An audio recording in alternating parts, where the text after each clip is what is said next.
La Biblia dice que mi rey es rey de los judíos. Él es el rey de justicia. Él es el rey de los siglos. Él es el rey de los cielos. Él es el rey de gloria. Él es el rey de reyes y señor de señores. Ese es mi rey. Me pregunto, ¿lo conoces? Mi rey es un rey soberano. Él es perdurablemente fuerte. Él es completamente sincero. Él es eternamente inconmovible. Él es inmortalmente benévolo. Él es majestuosamente poderoso. Él es imparcialmente misericordioso. ¿Lo conoces? Él es el Hijo de Dios. Él es el Salvador de los pecadores. Es el centro de la civilización. Él es incomparable. Él es inigualable. Él es la idea más noble en la literatura.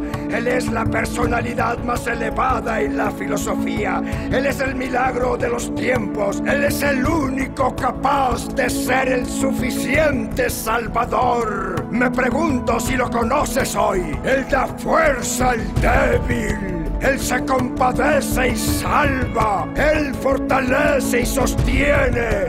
Él cuida y guía. Él sana a los enfermos. Él limpia a los leprosos. Él perdona a los pecadores. Él libera a los deudores. Él libra a los cautivos. Él defiende al endeble. Él bendice a los jóvenes. Él sirve a los desafortunados. Él estima a los ancianos. Él recompensa a los diligentes. Y él embellece a los mansos. Me pregunto si lo conoces. Bueno, Él es la clave del entendimiento. Él es la fuente de la sabiduría. Él es la puerta de la libertad.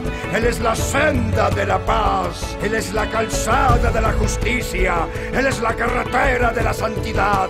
Él es la entrega, la gloria.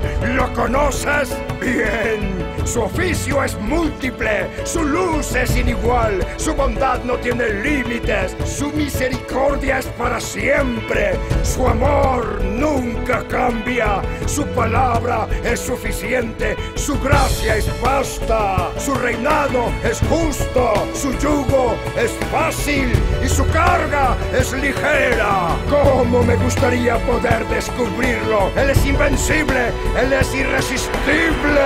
No lo puedes sacar de tu mente. No lo puedes quitar de tu mano. No puedes vivir más que Él. Y no puedes vivir sin Él.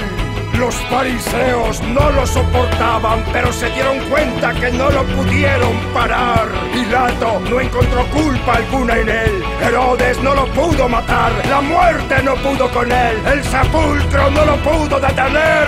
¡Sí! ¡Ese es mi rey!